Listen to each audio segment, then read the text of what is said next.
7 decades ago, the first television adaptation of Superman arrived.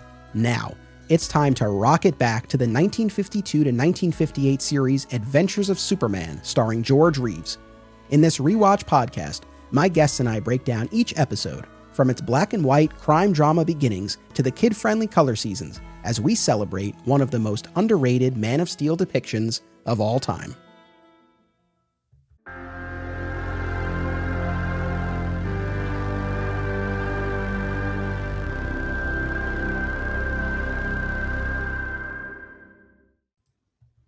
Welcome to another exciting episode in the Adventures of Superman. I'm your host, Anthony Desiato. Joining me to discuss Season 1, Episode 18, Drums of Death, is the host of Truth, Justice, and Hope, a Superman podcast, Grant Richter. Grant, welcome. Hey, thank you so much for having me. I'm excited to be here. Happy to have you here. We're here to talk about Season 1, Episode 18. This aired January 16th, 1953, written by Dick Hamilton, directed by Lee Sholem. Our synopsis: Clark and Perry head to Haiti after Jimmy and Perry's photojournalist sister go missing while filming alleged voodoo practitioners. That's our setup for this episode. We'll share our overall impressions and we'll go scene by scene as we always do. But as I always like to start when I have a first-time guest on the show, what is your history with Adventures of Superman? Very minimal, honestly. Like I mentioned on your other show, I only came into my Superman fandom a few years ago, but I was really, really into Superman when I was a little kid, like, ages 4 through 7. And that was around the time that the Christopher Reeve movies were coming out and the Super Friends were on, and I had the Mego figures and the bed sheets and everything. And my grandma even made me like a homemade Superman costume. And I remember watching this show with my grandpa. And like the opening is what I remember the most. I remember it being in black and white and the transition of Superman to Clark and back again. And I think that was the first time I realized that Superman was an alien when they talk about strange visitor from another planet. And that kind of blew my mind. But I think it had a really formative take on my childhood Superman fandom, because when I would run around in the yard in that Superman costume, I wasn't fighting the Legion of Doom or saving California from an earthquake. I was fighting like goons and bank robbers. So it must have sunk in somewhere. And I have not watched much of this show until you asked me to be on this, but it's been a very interesting experience with this episode. Yes, this is it's an interesting one for sure. Are there any specific scenes or episodes, anything that from those early memories that really stand out, that if you think of the show, like that's just something that you instantly gravitate toward? No, not really. I mean, I vaguely remember Superman punching out like a mobster in a fedora, which is just about a whole lot of these episodes. So, like I said, I was really little. I don't remember much of it, but I'm having fun revisiting it. Gotcha. Oh, right on. All right, so let's talk about this episode specifically, Drums of Death. I guess just big picture. What were your overall impressions of this? Is this one that you have any memory of watching, or you were really coming into this one Yeah, pretty cold? no, not at all. This, like I messaged you privately, um, seems to be a pattern of episodes that you have me on your shows to talk about, because there is some racially maybe cringy elements of this episode, um, specifically revolving what amounts to blackface. And so it's um, like I said, it was really interesting. It's in a way it's kind of funny, um, but it is fun. There were some things that were very fun about it. So I had fun watching it. Okay, good. No, I'm glad to hear that. Listen, while we're still recording and everything, but do you mind? Could you get that microphone even closer? Because I think that will help us a little bit if you can. Even if it's kind of in the way with the shot, don't worry about it. We'll just get the sound as warm as we can. Sure. Awesome, perfect. Thank you so much. So yeah, this episode, I'll be honest, this was not my favorite. What I liked about it, and again, we'll go through our scene by scene discussion, but what I really liked was the setup of Clark and Perry working together and Clark having a hard time sneaking off to be Superman. That to me was Yes. the highlight of this and the thing that I enjoyed most. I also liked, we'll get to it, where you see again and this has been a little bit of a theme in these season 1 episodes, a more competent side to Jim Olsen. So there's a great bit with Jim where, he's, he kind of has his wits about him and he's ahead of the curve and he's able to give Superman some crucial information where he's essentially pretending to go along with being hypnotized by the quote unquote voodoo doctor. So those were the aspects of the episode that I really, really liked. On the other hand, yes, the depiction of the native people of Haiti leaves a lot to be desired. They're depicted, again, just, I guess, primitive, in a more primitive state, not necessarily a particularly, nuanced depiction of the people. And yes, we do have this use of the equivalent of blackface. Now, we did a recent episode on Treasure of the Incas, and I sort of addressed this here, and I'll just like quickly kind of recap it again. There are instances, in anything that you look at, but this show in particular that we're talking about, there are instances where, again, we run into issues like this, whether it's, depictions of certain groups or something like the use of blackface specifically, that of course would not fly today and shouldn't fly. We recognize, sort of the time and the context in which these things were made. Sort of my position on this is to acknowledge, right? Not to sort of absolve or condemn, but just to acknowledge that this was what it was. But yes, you were on my other show, Digging for Kryptonite, talking about the Clan of the Fiery Cross radio serial, and Superman smashes the Klan. So yeah, I guess we do have a little bit of a theme going here on these shows. But the blackface aside, the thing that I suppose was most infuriating about this episode is, not to spoil the whole thing, but I feel like we just kind of have to address it at the top here, is that one of the American guides on the island, William Johnson, a white man, he's ultimately revealed to be the, again, quote unquote, voodoo doctor, and he has used, as we've been saying, the equivalent of blackface to disguise himself. It is baffling to me that no one recognizes him. I feel like the way that this unfolded, it just stretches any sort of credulity. It was really tough to get past that. Yeah, when he walks on, not in disguise, when he just walks into their hotel room in his jungle adventure outfit, not in his makeup, I'm like, oh, well, there's the quote unquote voodoo doctor from the opening scene, and makeup technology in the 1950s must have been amazing. That's all I can figure out for them to not recognize this guy. Um, and I Well, and we'll get into it, but I don't know how the actual natives who were actually played by black people, how the characters, either they were in on a scam or they didn't recognize that this guy was white. I don't know if they were co-conspirators or if they were being duped. And that's something I'll get into when we get more, I guess, towards the end of the episode. Yes, that is a that is a great question that I think this episode begs. And it's funny because I think I've been very generous when we've been talking on the show about kind of the limitations of the day, specifically when it comes to, I think the most frequent instance of this is when it's been very clear that it's Superman's stuntman, George Reeves' stuntman, and not George Reeves himself, right, in a scene, something like that. And like I always say, look, this was made in the 50s. People were watching this on a small, grainy, black and white television. They weren't pausing it. They weren't rewinding it. It was made for a young audience. There's no sense that it would ever be consumed the way we're consuming things now, where these things stick out like a sore thumb. So I'm always very, I think pretty generous when it comes to that. Like that sort of stuff doesn't take me out of it or doesn't bother me. And if anything, there's kind of like a charm to it. With this, I think you can make some of those same arguments, but at the same time, maybe it just comes down to casting, because I feel like this actor had a very distinct face and features and nose in particular. And on top of that, they featured him so prominently in the scene in the hotel, I suppose, with Clark and Perry and the Haitian official who's with them. So there's so much time where you're looking at this guy.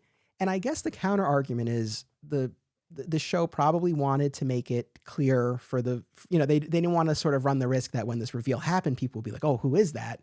But I think they overshot the mark. There was just too much time on this guy's face without his disguise that it's the fact that no one recognizes him later is just I can't I can't buy it. Well, the one way, and if you're really headcanon it, that I think it works, is that Superman doesn't see the whatever his voodoo doctor nickname was until the very very end. Because in the middle of the episode, when he sees him, he's kind of he's hiding around the corner for some reason, and he doesn't see him until the very end. So I guess it's feasible that maybe Superman wouldn't make the connection. He's like, oh yeah, you're obviously that guy, but Perry sees him and doesn't call him out as William Johnson. So I guess it does kind of fall apart. I'm trying really hard to help the show out, and I'm not making a whole lot of progress. Yeah, and look, especially for the real hardcore fans, the people who grew up watching this and everything. Again, I don't say this to to dump on the show, but it's just again, I feel like there's a range of these things, and certain aspects in other episodes where we can sort of reconcile it. Like, okay, I get why they did that, but here it was just this was just really tough. I will say though, on the note of the blackface, in fairness to the show, like when we're talking about again, so the voodoo doctor is Legbu, I think is what they call him, who's really William Johnson. It's not like the show, the point of the episode, right, is that this guy is disguising himself using blackface. Now, still, you would still not do that today, right? But I guess Right. just in fairness to the show, it wasn't as if they were simply trying to, um, pass this actor off, right, Yes. in that sense. But again, we still wouldn't see this today. And to be really, really generous, they never say when they see him in the on the photograph in the beginning and on the video in the beginning, they never say he's supposed to be black. They never say he's supposed to be Haitian. They just say he's a voodoo witch doctor.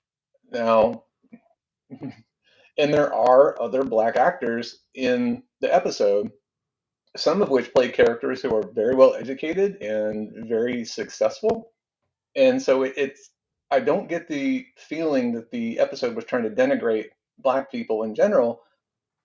So, maybe he's just, I don't know. I'm probably trying to give the show way too much credit, but maybe it's possible he's not trying to pass himself off as black. He is just supposed to be an obvious disguise. I don't know. It's I suppose. I don't, yeah. And also too, I was saying before about kind of the just the depiction of the Haitians themselves in this, and in fairness, Mr. Bergeret, right, does not fall into the depiction that the rest of them do, right? He's the one who's the local official who's liaising with them, and they make the point of saying that he'd Educated, gone to yeah. yeah had gone And to then we get Harvard. the prince, and so, Yeah, but exactly. still, Yes, again, like we said, well, a lot has changed, but yes, in fairness to the show, I don't want to paint with a broad brush here. So I just to put that out there as well. So okay, let us now go scene by scene through Drums of Death. So we open in Perry's office as Clark and Perry are watching footage shot by Perry's sister, Kate, which I don't know offhand if this character reappears in other episodes. We'll keep an eye out. I suspect maybe not, but no. nice, cool angle here that Perry has the sister who's a photojournalist and she's on assignment in Haiti, investigating these purported voodoo practitioners. And so we see this footage of the voodoo doctor who clearly sees that he's being filmed, and then Perry explains that some time has passed. Both his sister and Jim are in Haiti. There's been no word of them. Perry's concerned. And this kind of sets off what I was saying before, where Clark is quick to say, well, why don't I fly down to investigate? And Perry's like, well, I have two tickets, on the plane for us. And there's this great back and forth where Perry's like, I can make my own decisions. And Clark's like, yeah, that's what I'm afraid of. And he's like, what? Nothing, I nothing. I'm sorry. I That's didn't get very that. funny. He just goes, nothing, nothing, chief. There is, in addition to talking about the fiery plan radio uh, arc with you, Tyler and I from Krypton Report have been planning to cover the radio version of the Atom Man storyline. That just keeps getting put off, and eventually we'll get around to it. But that is an ongoing theme in that too, is that Perry is almost comic relief where he's constantly in the way. Like Clark gets sick from kryptonite poisoning, so Perry takes him half conscious down to Florida on a 2 week vacation, and so there's a whole thing where it's either Perry or Lois or somebody just insists on tagging along to prevent Clark from becoming Superman. Nice. Yeah, it's it's a really fun dynamic, and again, it challenges Clark in a little different way. And I also like, it's one thing we see a lot of Lois and Clark investigating, but the Perry and Clark pairing, I think, is really a nice way to sort of switch it up. And Perry's out in the field here. I mean, that aspect of it is pretty cool because in most instances, right, he's confined to his office. So this is not the first or last instance where he's out there. But this is definitely a key one, and I really did. I really dig. I dug that aspect of it, and I was very amused at the end where Perry tells Clark, go home and pack quickly because our flight's in 55 minutes. So 5 minutes, yeah. Um, and I did some calculations on this. Perry says he spent over $200 on phone calls to Haiti. That comes out to over $2,200 today. So Perry's been making some really expensive phone calls. he has. Well, as we've seen though, this was a different time, and I feel like the Daily Planet's budget could accommodate that. I feel like in today's world, that would be very hard to justify that sort of expense. But I think they were pretty flush then. But Mhm. so we now follow Clark and Perry to Haiti. We have a pretty lengthy scene here. We have people coming in and out where and Clark and Perry are talking with Mr. Bergeret, and Clark, is another instance here. Clark is pretty quick within the scene to want to sort of go out and investigate and try to find them. And despite the dangers that Mr. Bergeret has conveyed, and Perry's quick to shut him down. And I love the look that George Reeves has on his face when he like turns around to sit down. I just thought it was great. Yep, it's very funny. Um, did you get the impression, and it's never really clarified by the end of the episode, did you get the impression that Monsieur Bergeret is maybe not in on it, but he's hindering their investigation? Like he's not being entirely forthcoming with everything he's got.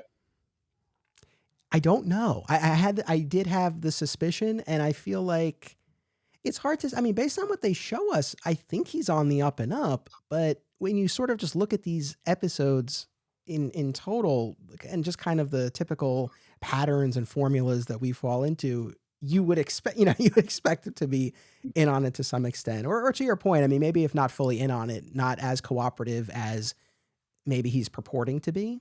Although then he flies Yeah. Clark to another island to have the handkerchief analyzed. So I don't know. I think he's on the up and up. All in all, The way I read it the first time I watched it is that he wants to solve this case, but he wants to keep it either wants to keep it an internal matter or he wants to stay clear of voodoo. And if voodoo's involved, they just don't touch it. But I don't know. It's a lot of this episode is very contradictory, is which almost frustrates me more than the issue with Labumbo. gotcha, gotcha.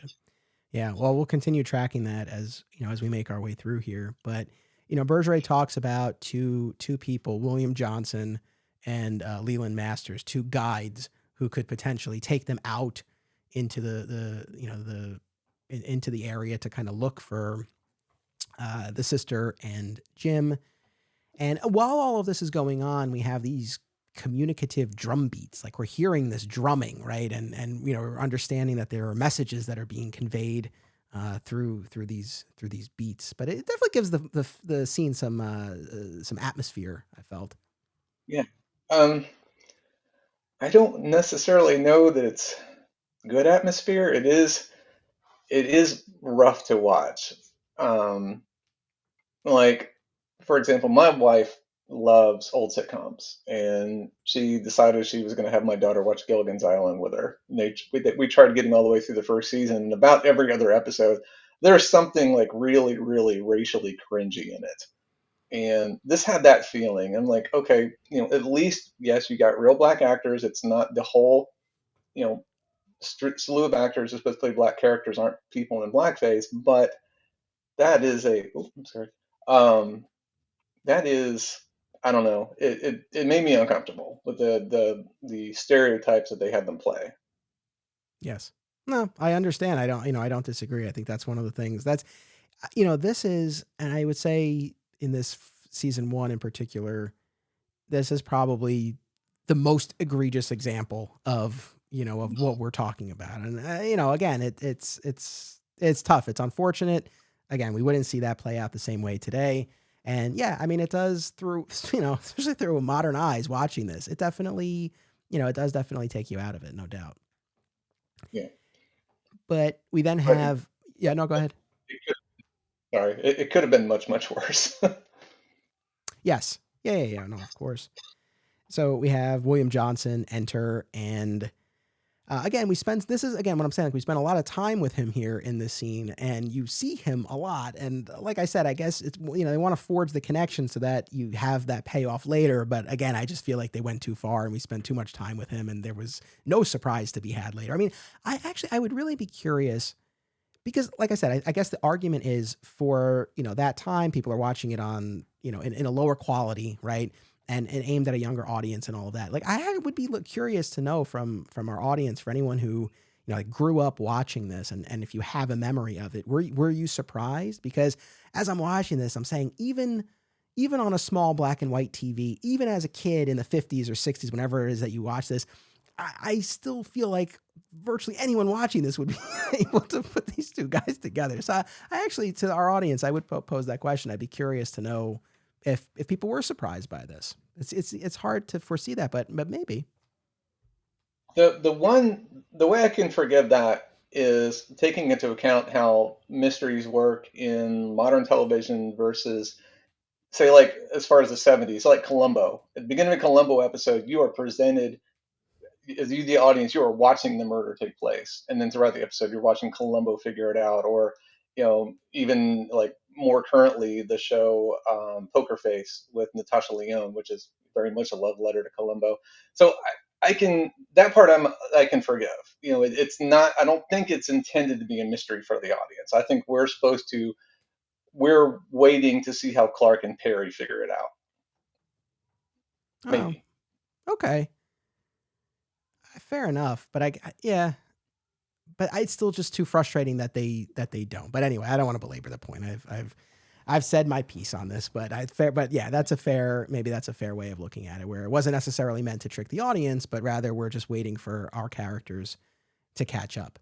But anyway, William Right. Johnson, he's really not having this, right? Whether he believes in voodoo or not, he believes in the poisons and all of that. So he's not keen to take this on. But Clark, of course, using his enhanced senses, knows that there's someone outside who's been listening in on that, and that introduces us to Masters, this other potential guide who is willing to take them out.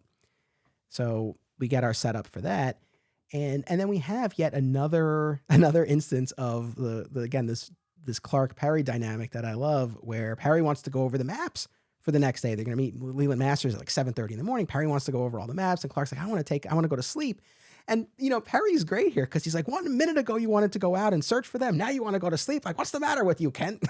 Which I just thought was great. That's my favorite part. One things I really liked about that is, like you've said on this show, this is not a wimpy Clark. And so Clark doesn't try to make lame excuses. He doesn't go, "Oh, I'm sick," or "Oh, I'm afraid." He just goes, "I don't want to. I'm tired. I'm gonna go to bed." And the next day he's like, "I'm gonna stay here." And he just doesn't mess around with it. He doesn't try to make himself come across as a weak coward like we would see in the Silver Age. It's refreshing. It absolutely is.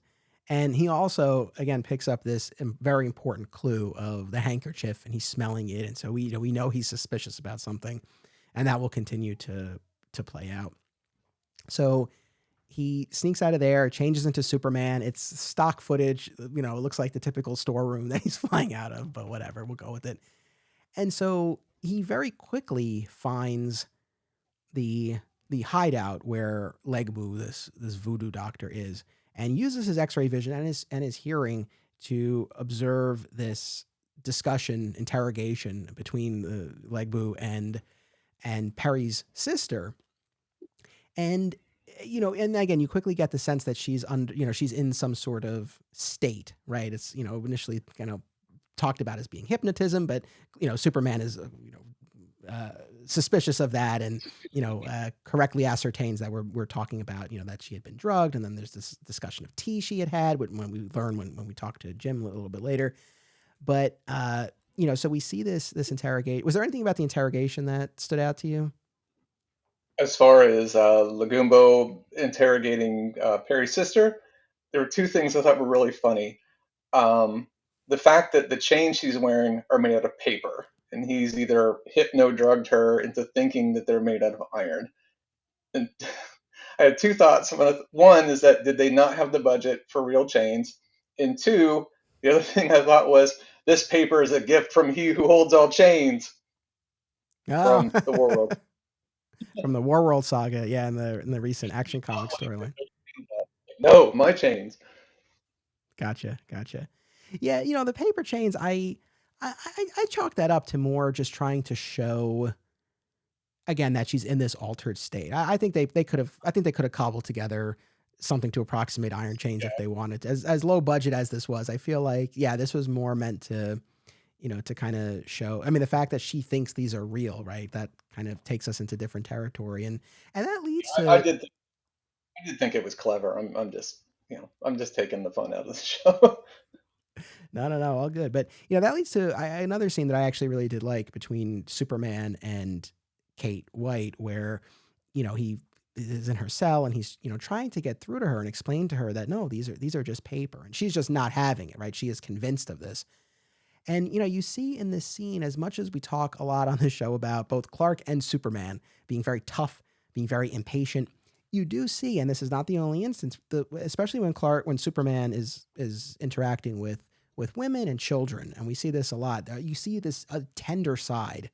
He's a lot softer, he's calmer, and it's just cool to see these different shades of the character. And so, whenever we kind of get a moment to access that, I really like this. I like how, again, kind of like caring and tender he was in that moment, as he was still a little frustrated that he wasn't snapping out of it. But I like that.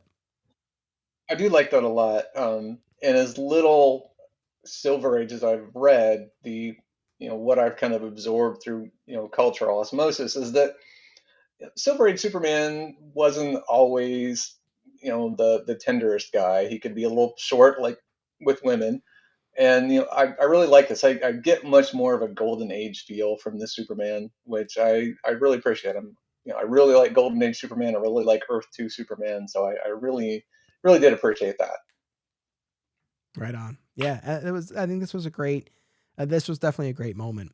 And then from there, Superman finds Jim digging in the caves, and like I said, I thought this was a great moment for Jim, where he's sort of robotically digging, and then he sees Superman, and I guess Superman is assuming that Jim is under the same altered state as Kate, and we quickly find out that Jim is not, and he explains that she had this tea, but he didn't drink it, and then he saw the way it was affecting her, and he just decided to go along with it. So the fact that Jim has this ruse going, right, in order to keep himself safe and figure out what's going on, I thought was a really nice touch for this character who, again, especially as the show goes on, becomes just more and more of the, comic relief. But I really like this side.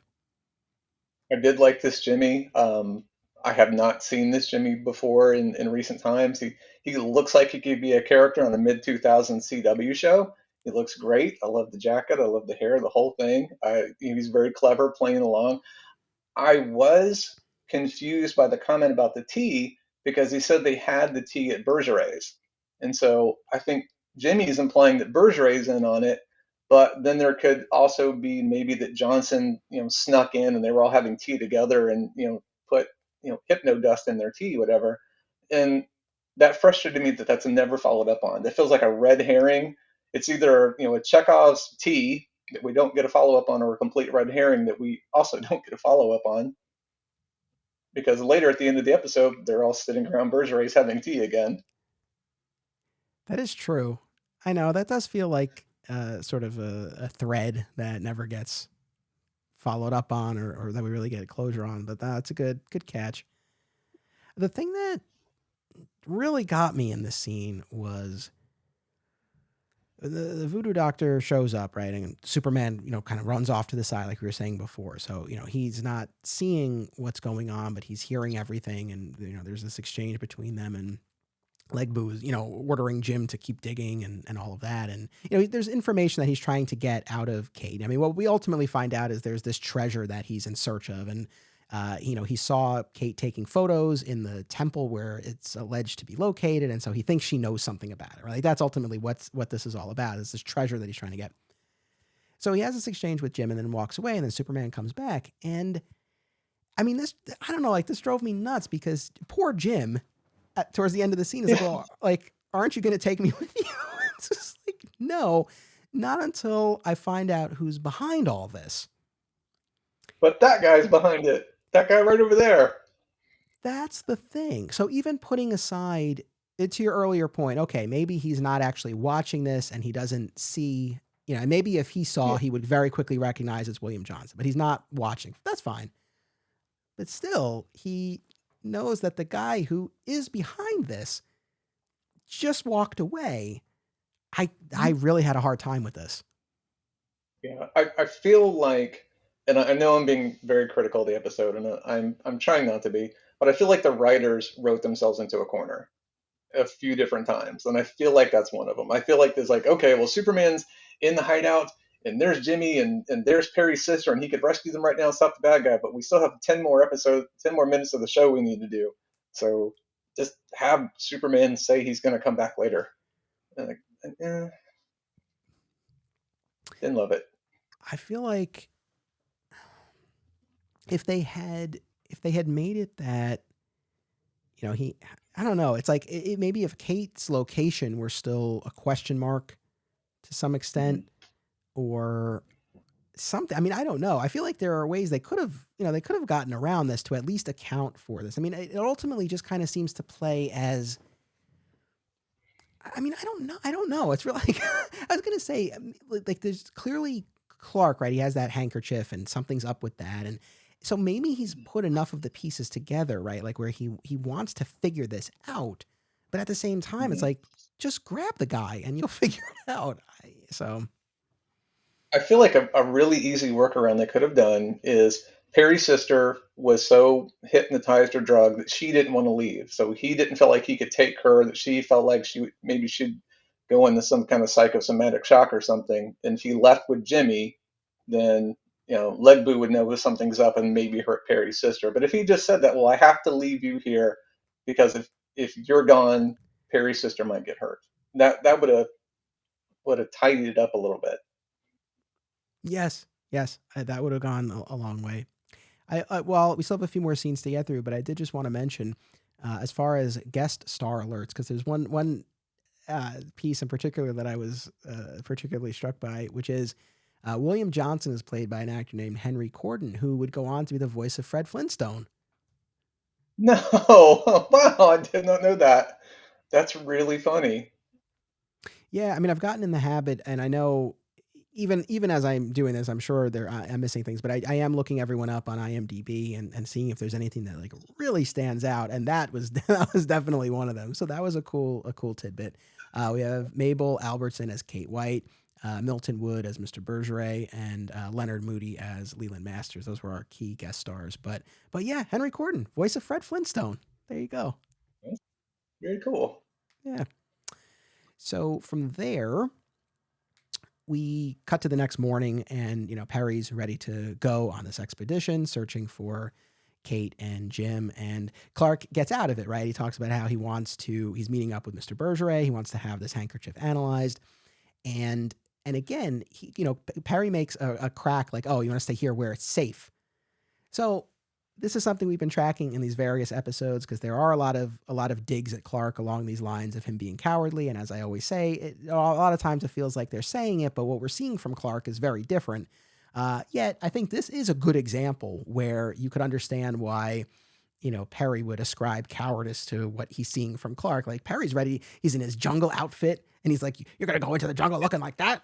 So I appreciated that. That went a long way, I think, towards accounting for some of the remarks that have been made toward and about Clark.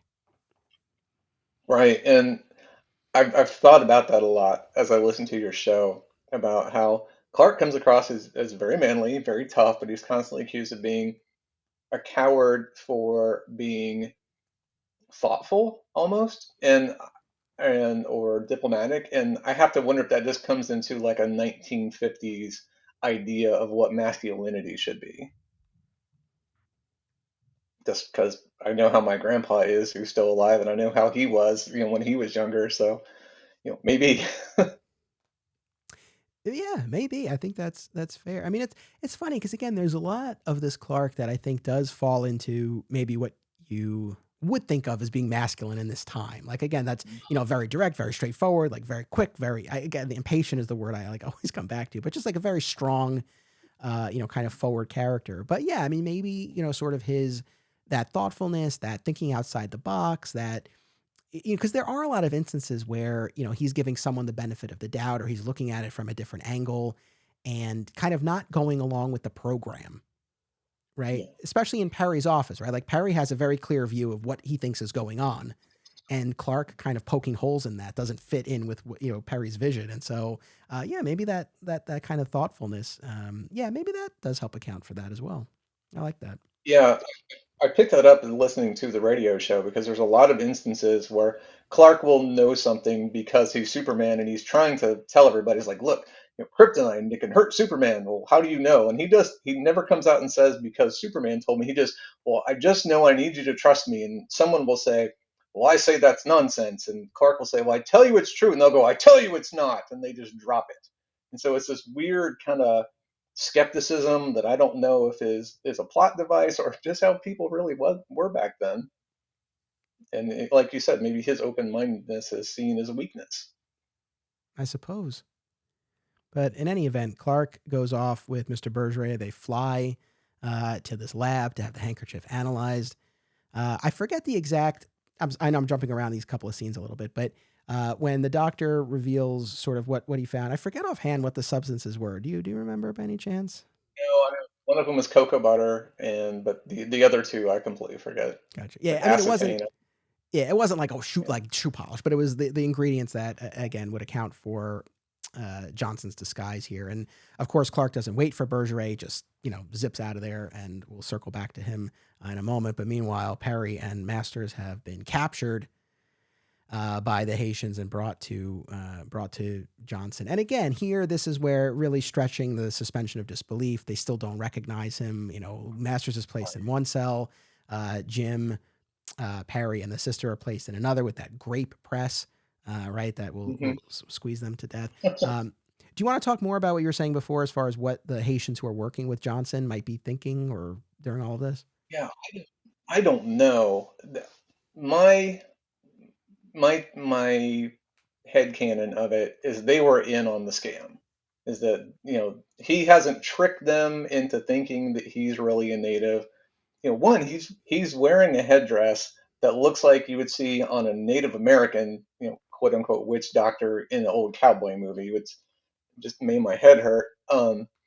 But yeah, I don't think that the characters are supposed to be tricked by his get up. I think it's all a very Scooby Doo kind of thing. There's some kind of treasure that they're trying to scare everybody off by dressing up as something spooky, quote unquote. And I think this they are his assistants that he's hired to help him get the job done. But again, it's never addressed, so that's just my guess. Oh, I also wonder because Bergeret makes that point early on about how voodoo's not practiced in Haiti anymore, right? Except in secret, and and he talks about sort of the kind of people who would still believe in that, right? And so yeah, you do kind of wonder, did Johnson find the few remaining voodoo practitioners, or again, is this just all kind of like they are actual native to the island as opposed to him, but like that they're not actually in on all of that on the Yeah. voodoo part, but that they're in on the plot. Right. Yeah. It's implied that they are at least practitioners because they speak the drum language. It's like boom, boom, boom, boom, boom. What's he saying? Bergeret's talking to two white guys. Okay. But yeah, I don't know. What I am still curious about, having watched the episode 3 times, is whether or not Masters is in on it. Because when he's leading Perry through the jungle, he gets to his fork in the road. He's like, well, we can do one of two things. We can go into town, or we can go to the citadel where voodoo used to be practiced. But I don't think we should do that. And Perry's like, well, obviously we need to go do this. So it feels like he's leading Perry like by the nose, like he's steering him without appearing to steer him. And then when they get there, and Perry and Jimmy and Perry's sister get put in the wine press, Dr. Masters gets put in his own special little room. And the first thing they'll say when they get rescued is, Perry goes, "You're in on it." And Masters goes, "No, I'm not." And they go, "Okay." So I don't know. I don't know what the resolution of that is. Also, too, when we met Masters, those are all great points. And when we met Masters, he's eavesdropping, right? He's saying it is hard to believe, even if he's not in on it. It's hard to believe he doesn't know. Yeah. Like my when he originally showed up, my theory is he's looking for the treasure too. He's Johnson's rival, and he wants Johnson to get busted so he can find the treasure himself. But then I don't understand why Johnson would stick him in his own little room instead of sticking him in the Great Press. Plus, I got to talk about the Great Press. Go for it. That is a Great Press because it's like one wall with just bars. I was like, well, the grape juice would not go down the little hole in the floor. The grape juice would go out the knot wall. So I just thought that was funny. They called it a great press, but I liked it. I love things like that. I'm waiting for Willie, the nightclub dancer from Temple of Doom, to reach her hand in a hole full of bugs to pull a switch to stop the room from crushing Indiana Jones. I love that kind of stuff. But thought it was called a great press was funny. Yes. Yeah. No. No. That is a good catch.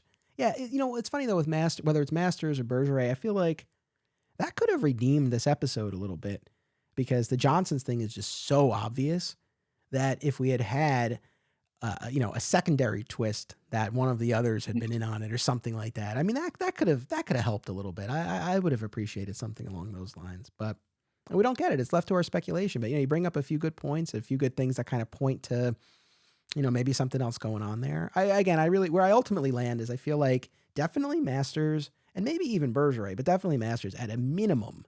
No, I mean that's kind of what I'm kind of that'll be my headcanon for this episode. Yeah, yeah, he definitely knows what's going on. He definitely knows about the scam that Johnson's putting on. Just whether or not he's in on it is still up in the air for sure. So Superman arrives and makes the big rescue. And I love to, one of the other things we've been tracking is, what do people know who Superman is? And I think it's Masters who's like, who's that? And Jim's like, that's Superman. And again, we're still early days in Superman here. So maybe word hasn't gotten around everywhere yet, just yet about who this guy is.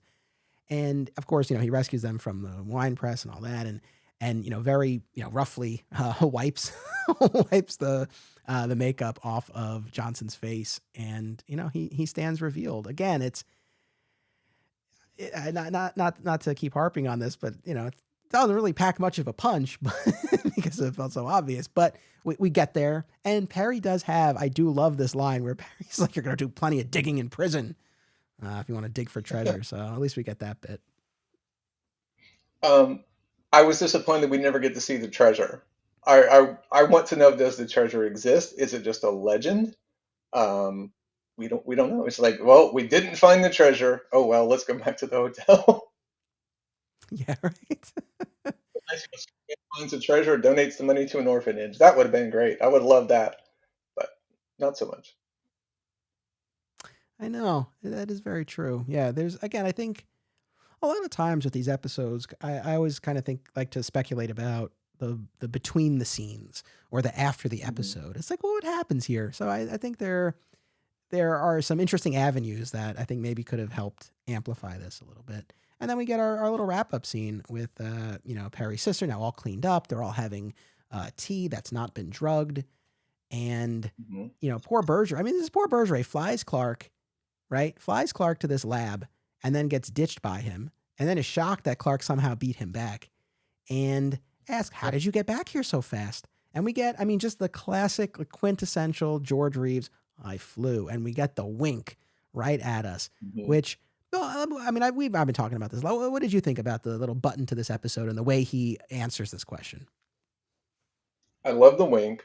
Um, I love that. I love the ambiguity of his answer. I've always liked that. You know, it goes back to the Fleischer cartoon. It goes to the radio show. He's always, you know, implying something that has a double meaning to it as a way of not really explaining himself. But you know, I think he wants to share his secret, but he knows he can't. So he likes to kind of tease.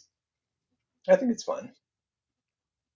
Yeah, I'm on board with this sort of this in your face approach to his secret, where he could have he could have come up with something, but it's just like, "Oh, I flew," and yeah, it has a double meaning, and it's just like, you know, he doesn't really go to great lengths to try to hide it, and yet it seems to like that works in its own way. So Right. I've come to appreciate that. Yeah, so I thought that He gets was to play. Oh goodness, I'm beating up yeah my wife's little office. no. And that's our, I mean, that's our episode. I mean, that's Drums of Death. Was there, before we give our final rating of the episode, was there any aspect of this episode, you watched it 3 times, which I really do appreciate. Was there anything else about this episode we didn't talk about that you wanted to?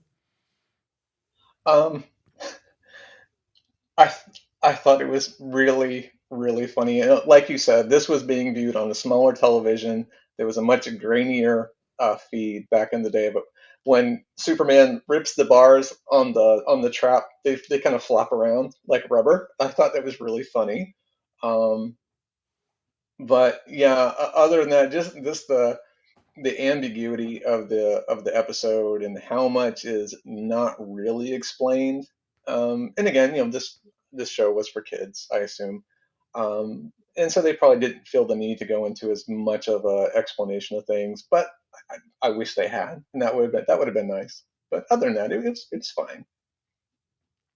Yeah, look, again, I'm not too hot on this episode. I think we went through this a little bit faster than I feel like we normally do in other episodes, and that's probably for I enjoyed the conversation. But yeah, I mean, this episode I really I didn't love, other than the Clark and Perry dynamic, really, and that scene where you see Superman's tender side and Jim's moment in the cave. So there were a few things that I really liked about this, but a lot that just didn't land and was kind of frustrating in a way beyond.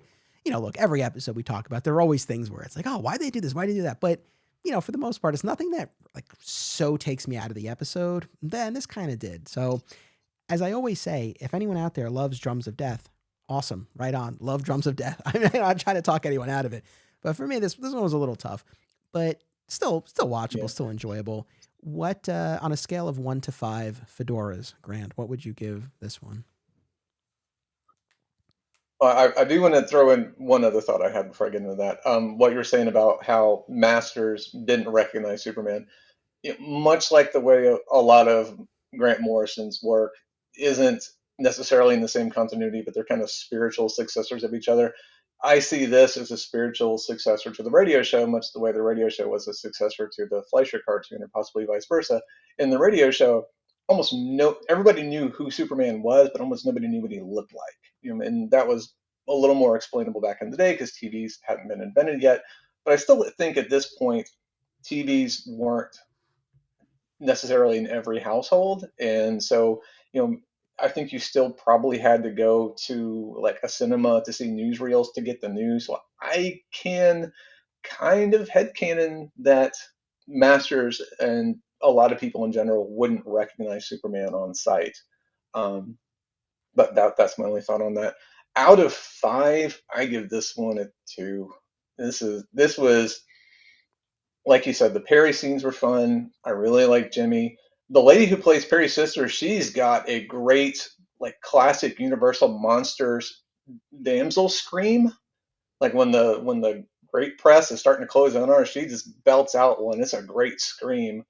Um, but yeah, I think the racially cringy stuff and the ambiguity of some of the plot elements really I can't go higher than that. And I think I'm being generous with giving it a two. This is a 2 for me as well. I agree. I think that's where I land on this. So 2s for both of us, 2 fedoras.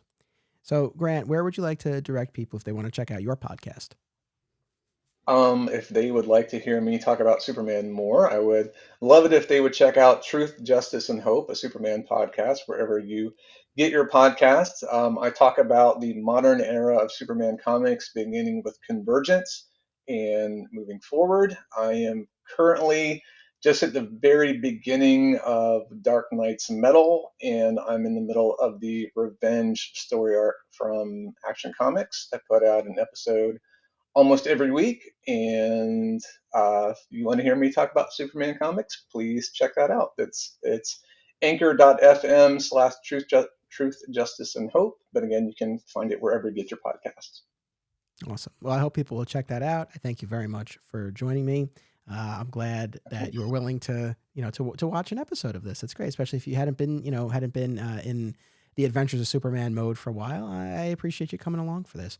Audience, thank you as always. I really appreciate you tuning in. Make sure you come back in 2 weeks for our next all-new episode. We're really winding down now in season 1. This was Drums of Death was the last episode on disc 3 of the DVD set. So we really have essentially one more disc, and then the last disc is just the 2-part Unknown People, the television cuts of the Superman and the Mole Men movie. But in any event, we're kind of in the home stretch now. It's been a lot of fun. I hope people have been enjoying. I've certainly been enjoying, and I look forward to getting through this last batch of episodes. So just remember, adventures await. This show is part of the Flat Squirrel Podcast Network, home to Digging for Kryptonite, another exciting episode in the adventures of Superman, Summoning the Zords, and My Comic Shop History, available wherever you get your podcasts. Be sure to subscribe and leave a review today. Sign up at patreon.com/Anthony Desiato for additional content. Thank you all